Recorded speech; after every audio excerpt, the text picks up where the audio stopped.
Hello again and welcome to SCLC TV. I'm Maynard Eaton and of course our president and CEO, our leader, Dr. Charles Steele Jr. Dr. Steele, speaking of leaders, today is a sad day because we lost one of the leading lights in the music industry. The passing of Aretha Franklin, who in our generation has been the soundtrack and the voice of our generation. Absolutely. And don't forget about her father, Reverend C.L. Franklin. Reverend C.L. Franklin, who worked very close with Dr. King. And the first time Dr. King, Mr. Eaton, gave his I Have a Dream speech was in Detroit. It was just that June of 1963. And then Dr. King, I guess, was really marinating it, getting it ready for the March on Washington. But that was the first time he gave it. So Miss Franklin came out of a civil rights background, and she supported civil rights. I know she and Dr. Lowry was very close because I was trying to get her at one point for our convention. And she mentioned the fact that she was going to be in Atlanta for Dr. Lowry. One of his birthday celebrations? It was his birthday celebration, absolutely. And I told her I didn't want to put that strain on her. She said, well, thank God you don't want to do that because I don't want to come south in the summertime, because she was talking about the heat. And I knew some people very close to us. As you know, Reverend Smith, our pastor, spoke for us here at SCLC at our breakfast when we had our convention a couple of years ago in Atlanta. What was it about her, sir? Again, she's been around all our lives. Her voice is singing, but she's had a gospel tinge, but she also was R&B, but there was a beat to her, a sensitivity to her. What was it about Aretha Franklin that made us and gave fumes and fuel to the civil rights movement? Coming out of that church background. Gotcha.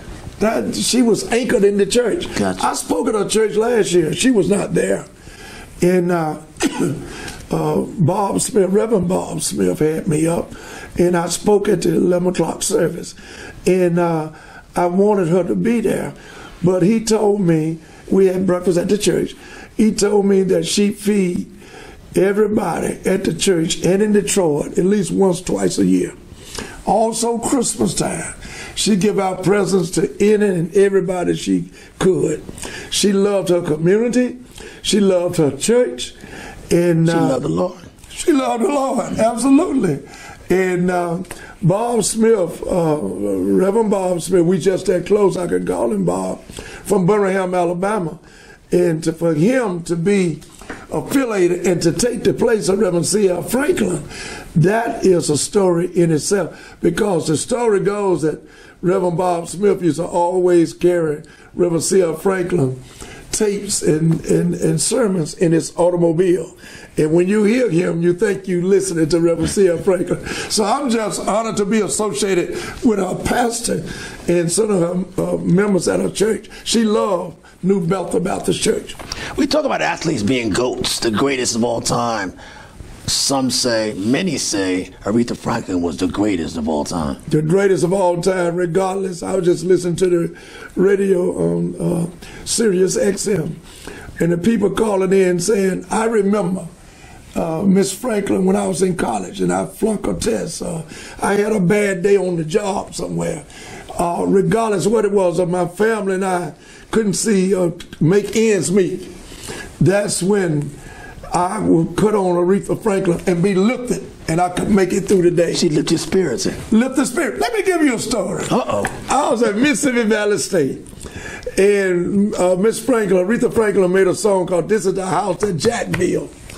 And it was a student there that name was Jack. and Jack will always get upset. We go down to the local sandwich shop there on campus, and they knew that Jack didn't like that record because his name was Jack, and he built the house and he and his wife broke up.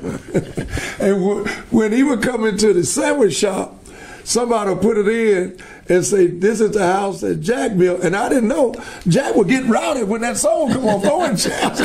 I looked around, everybody would go but Jack. It was Jack, me and Aretha on that song, and then finally I had to get out through the back door. This is the house that Jack built. That was some kind of song, but he didn't like it.